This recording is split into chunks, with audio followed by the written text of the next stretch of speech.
Mercredi 6 novembre de l'an 2024, mesdames et messieurs, bienvenue dans cette session de l'information. Voici les titres à développer. Joe Biden n'est plus président des États-Unis d'Amérique. Il est remplacé par Donald Trump qui vient d'être élu 47e président américain. On en parle dans cette édition.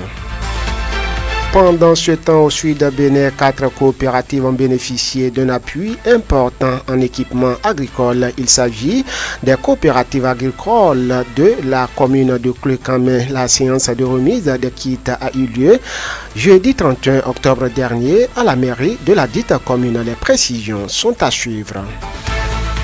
Et puis, séance de lancement de la mise en œuvre des activités du projet Média B en synergie avec le projet Sinacero à BJF. La séance a eu pour cadre la salle de réunion de l'arrondissement central de Malanville hier mardi 5 novembre de l'an 2024 en présence de plusieurs acteurs. Restez des nôtres pour plus de précisions. D'autres nouvelles au plan local et national seront également au rendez-vous, sans oublier à la boucle la rue des presses nationales une présentation de Lukman Wouteou. C'est là pour les grandes articulations. Bonjour et bienvenue à tous. Sota Midi Magazine, le point de l'actualité de la journée sur ta radio. Sota FM, c'est maintenant et tout de suite. Une note en bref pour ouvrir ces 13h élections aux États-Unis. Donald Trump vient d'être élu 47e président américain. Le candidat républicain, après son échec à la présidentielle dernière, prend ainsi sa revanche sur les démocrates. Donald Trump remporte les élections. D'après les résultats dans les États clés du pays, l'homme a déjà délivré son discours de victoire et plusieurs chefs d'État dont celui français et ukrainien ont adressé leurs félicitations au successeur de Joe Biden.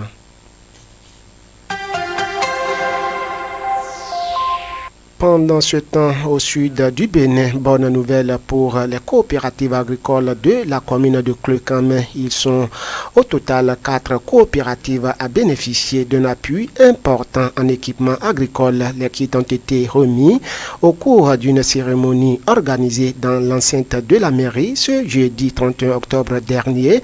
Cela s'inscrit dans le cadre du projet PADAM. Les précisions à travers ce compte-rendu.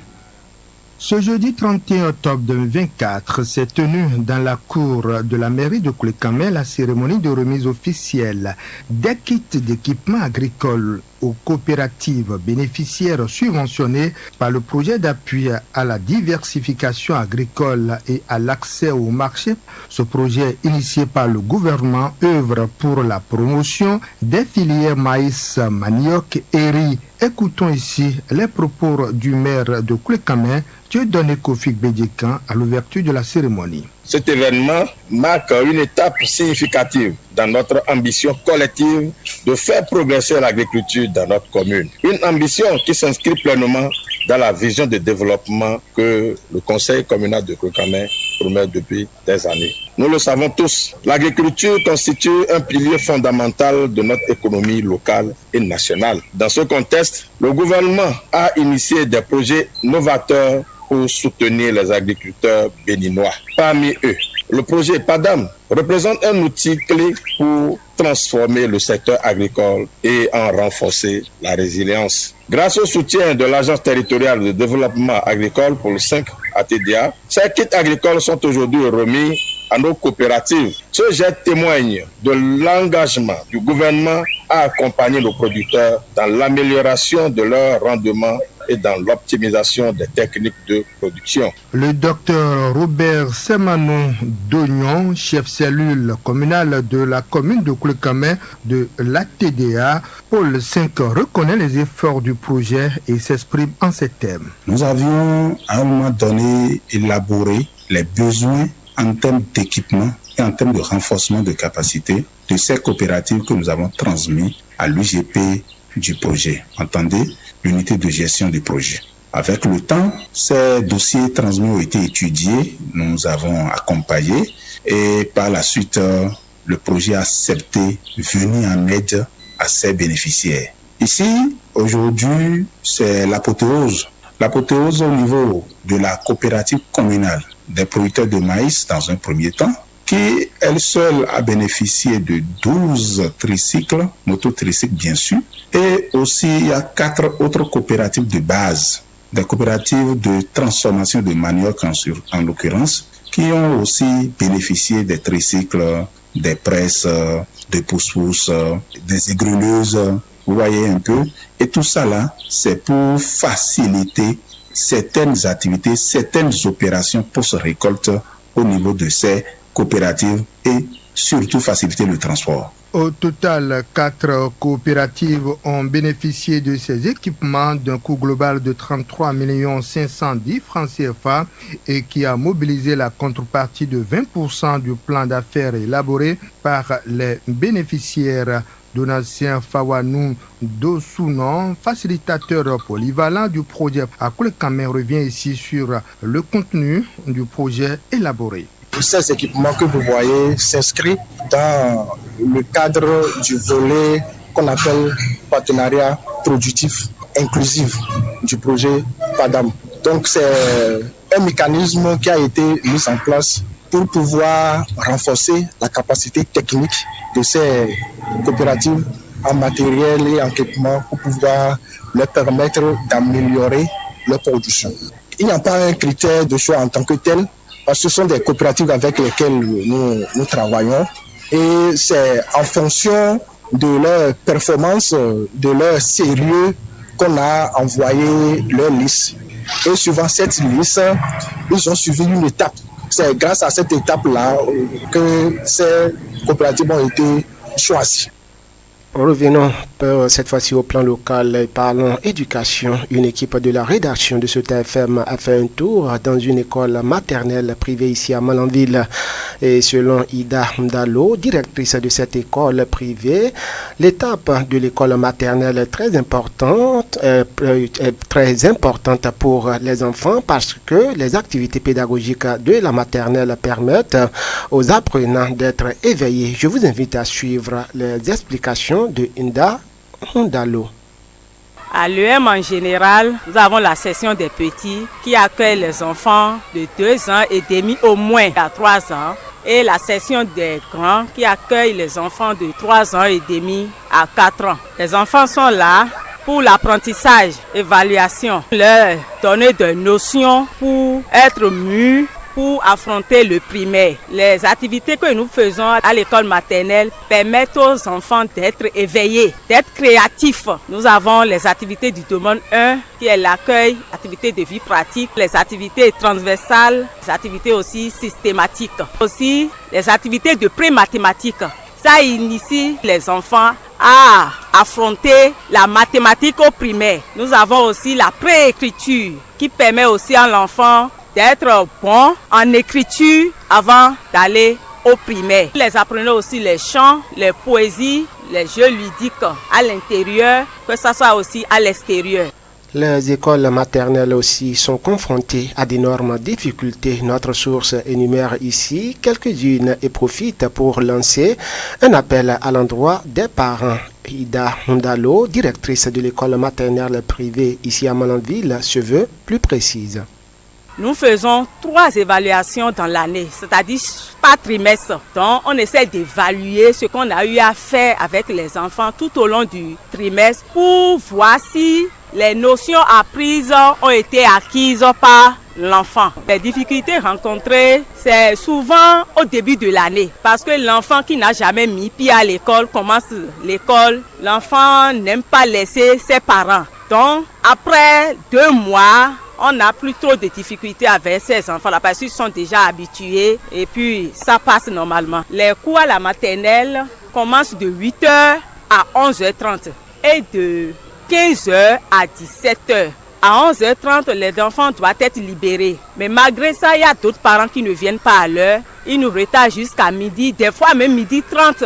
Ils viennent, c'est des excuses. J'ai telle préoccupation, d'autres disent même qu'ils oublient même qu'il est l'heure. On n'a pas de sanction. Ils viennent, bon, on essaie d'écarquiller un peu les yeux, ils s'excusent et puis ça passe.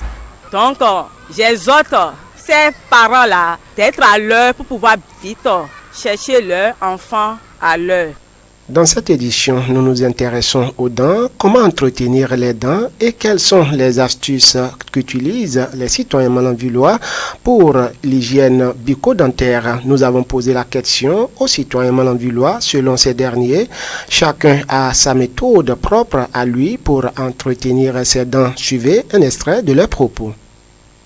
Pour prendre soin de mes dents, j'utilise une méthode que ma maman m'a apprise depuis l'enfance. Au moment où j'étais enfant, ma maman, elle écrase de charbon, elle met un peu de sel en poudre dedans et mélanger. Et c'est avec ça, elle déchire les pailles, elle tourne sur son doigt et met un peu de l'eau et en plonger dans charbon mélangé avec sel là. Et nous brossait les dents quand on était enfant. Jusqu'à aujourd'hui, je suis déjà un père de famille. C'est ce que ma maman m'a appris depuis l'enfance, c'est ça, j'utilise jusqu'à ce jour. Je prends mes culs-dents, je broye bien et ça donne des pinceaux et c'est ça, je plonge dans charbon écrasé, mélangé de sel en poudre que j'avais déjà préparé et brossé mes dents. C'est pour cela que les gens me demandent qu'est-ce que tu fais, tes dents sont propres, c'est quelle pâte tu utilises. Je n'ai jamais utilisé pâte dans ma vie, je n'ai jamais utilisé. Au contraire, au moment où j'étais enfant, je suis parti en vacances chez une tante à Cotonou, elle m'avait payé pâte. Je lappe seulement, parce que je vois que c'est sucré, c'est comme trébor, je lappe seulement. Moi, je préfère culs-dents. Comme je vous l'avais dit, je préfère culs-dents et charbon mélangé de sel en poudre que le brosse à dents. Des fois, j'utilise brosse, des fois culs-dents. Des fois, quand on était au village, s'il n'y a pas pâte et culs-dents aussi, nos mamans disent des fois de prendre cendre ou soit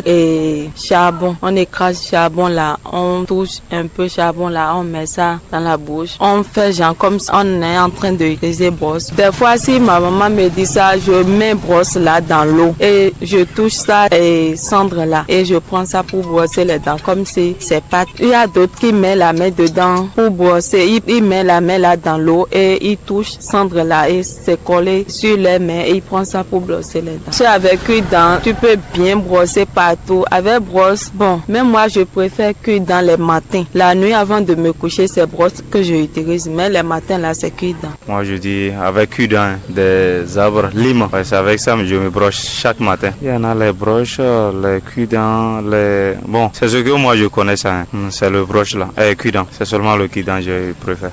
Il est temps qu'on marque une courte pause. Sota Info Midi, le point de l'actualité sur ta radio. Je vous l'avais annoncé dans le titre séance de lancement de la mise en œuvre des activités du projet Média B en synergie avec le projet Sinacero ABJF de la Maison de la Société Civile.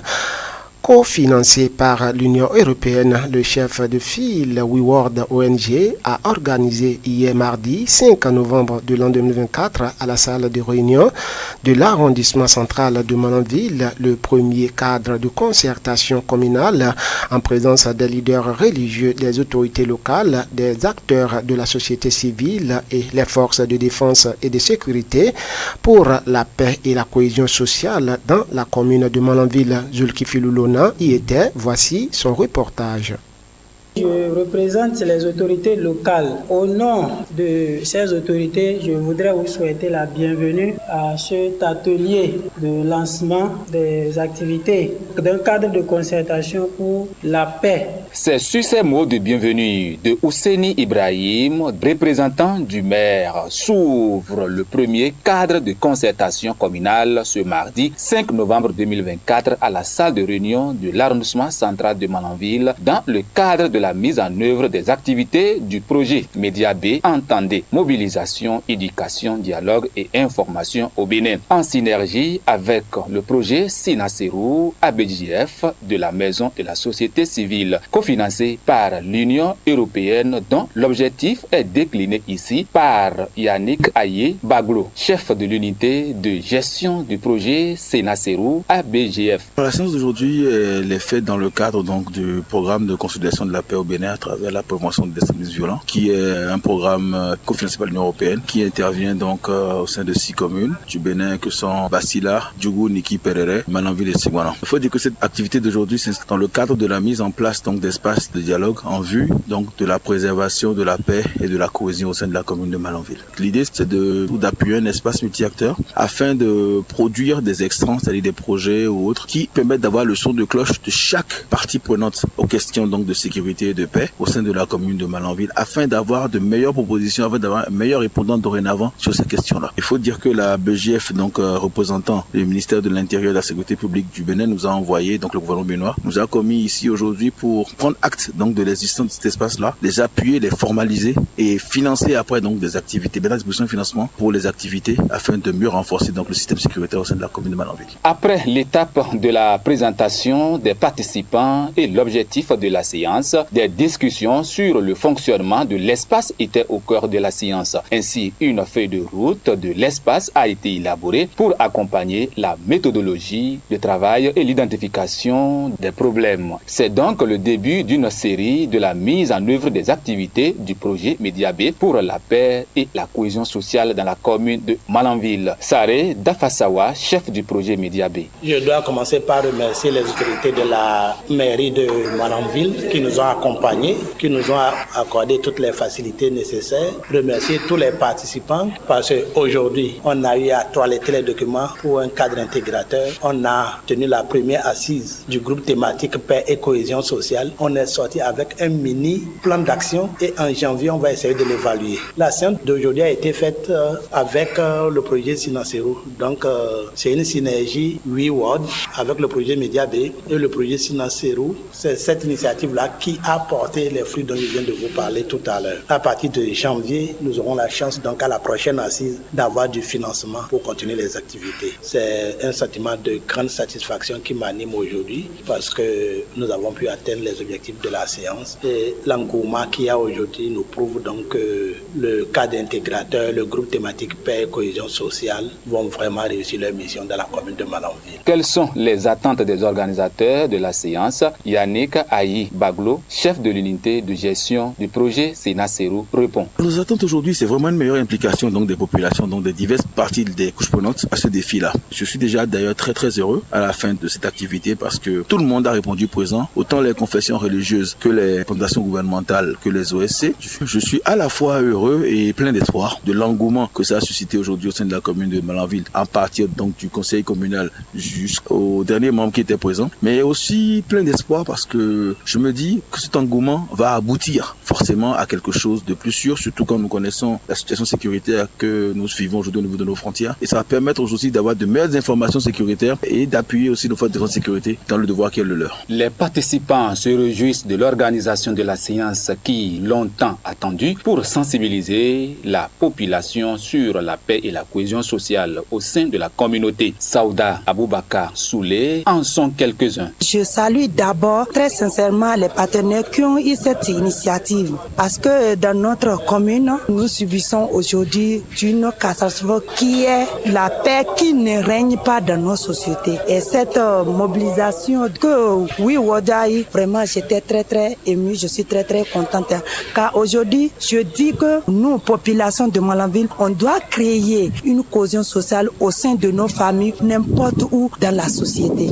Je suis vraiment contente de cette séance car ça m'a permis aujourd'hui de rencontrer non seulement des cadres qui se soucient vraiment de l'insécurité qui règne dans notre société. Nous souhaitons davantage ces gens d'action pour motiver, sensibiliser un peu la population. Je dirais que cette séance a été une solution propice que si nous mettons en pratique, nous allons aboutir à un bonheur parfait. Je suis content de la séance parce que ça s'est bien déroulé. Tout le monde a pu dire ce qu'il pense. Suite à ça, on a organisé des groupes pour énumérer par groupe des activités que nous pouvons mener suite à cette séance. Ce projet-là, c'était la bienvenue pour la commune parce qu'aujourd'hui, si on parle de cohésion ou de la paix, nous sommes vraiment menacés par rapport à ce truc-là. Donc, je suis venu nous appuyer. Ça va nous donner la force pour qu'on puisse pouvoir bien lutter contre ces fléaux, surtout conflit entre agriculteurs et éleveurs. Avec leur appui, on peut amoindrir tous ces dégâts-là. À la fin de la séance, une photo de famille a été prise avec un visage rempli de joie des participants qui estiment que cette séance est d'une importance capitale dans la commune de Malanville. Merci à vous, Zulkifil Lona, pour ce reportage. Autre volet de l'actualité, quel est l'état des lieux? Aujourd'hui, parlant de l'émancipation de la femme ici à Malanville, le tableau est reluisant. Selon Sikiratou Bako, conseillère en santé et en protection à Dedras ONG Malanville, elles sont nombreuses, ces femmes malanvilloises qui jouissent de leurs droits. Suivez son analyse.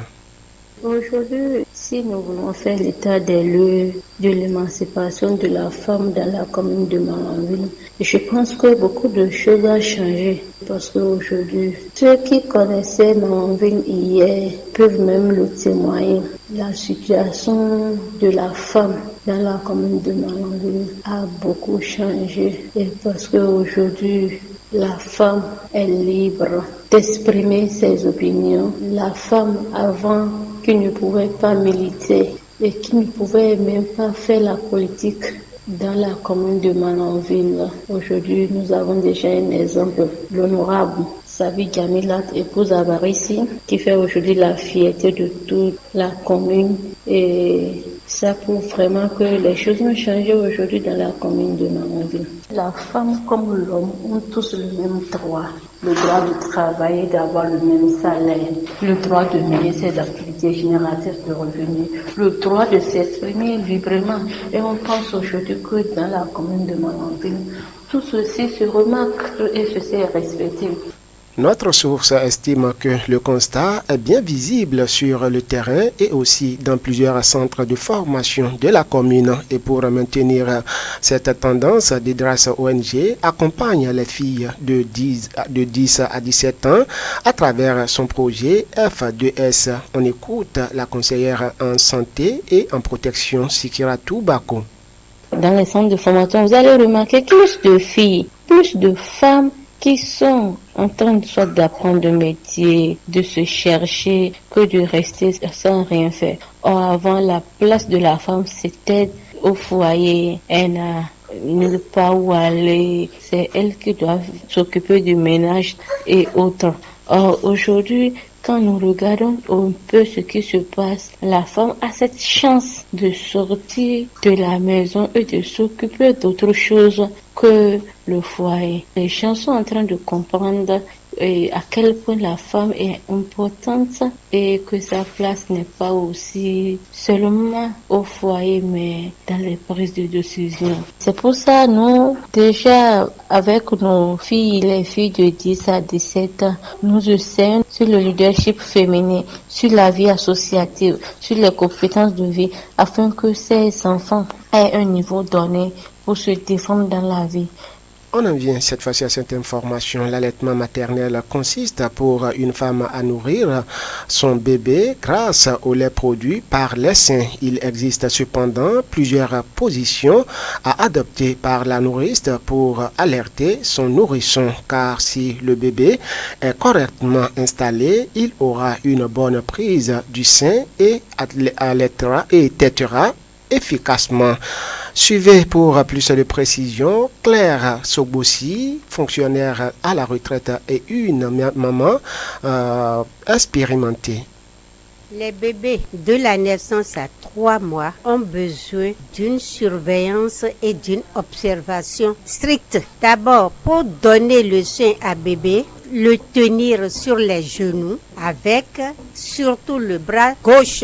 Le bras droit sert à aider le bébé pour sa tétée. Dans ce cas-là, il faut faire beaucoup attention. Il y a le grand doigt, le majeur, qui soutient la lèvre inférieure en attendant que les deux autres doigts tiennent le bout du sein à la bouche du bébé.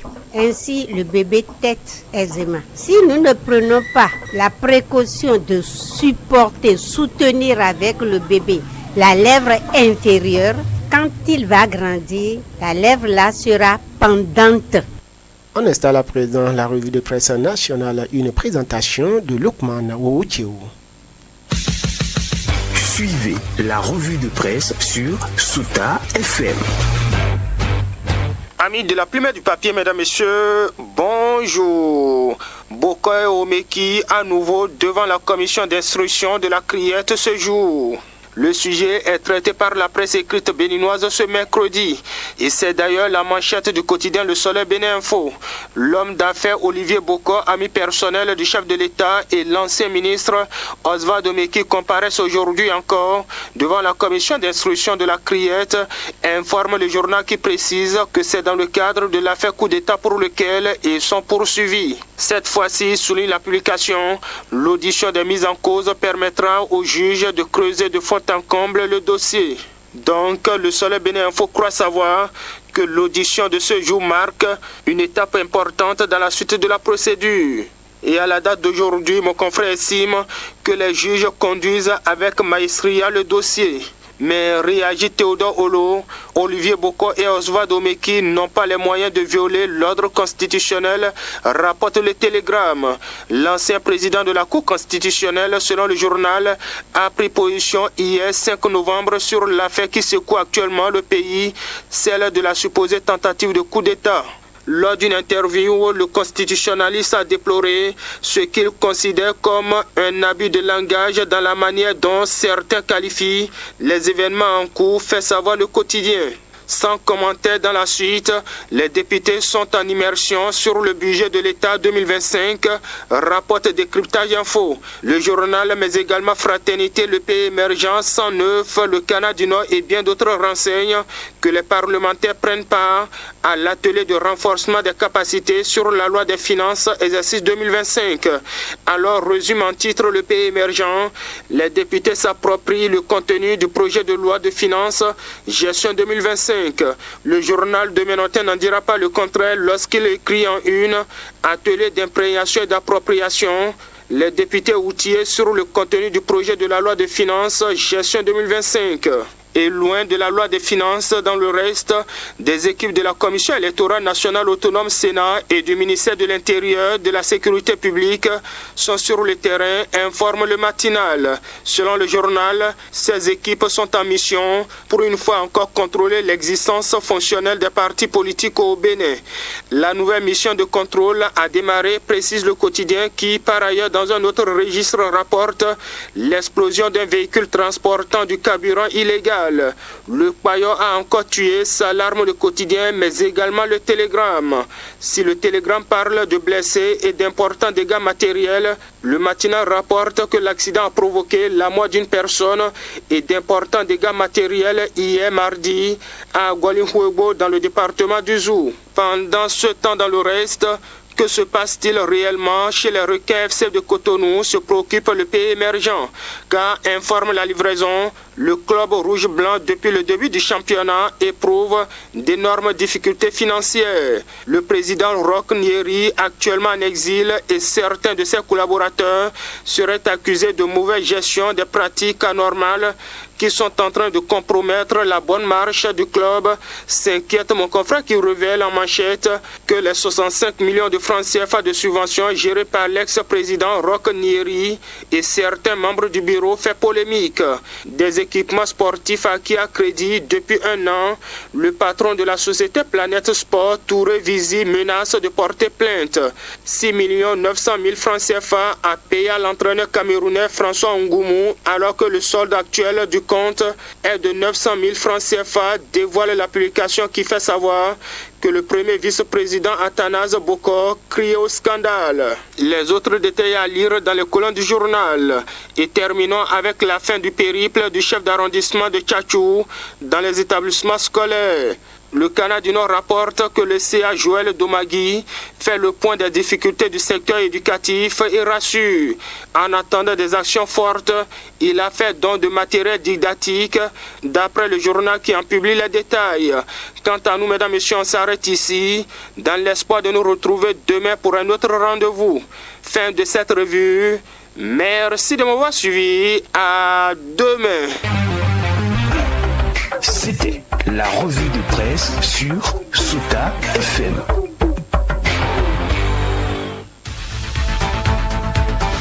C'est tout également pour cette livraison de l'actualité. Merci de nous avoir suivis. Aux manipulations techniques, on retrouve Aboubakar Doko. À l'édition, il a pour nom Souleymane Amadou. Ousmane Tino là pour la présentation. C'est mon nom. Belle journée à chacun et à tous.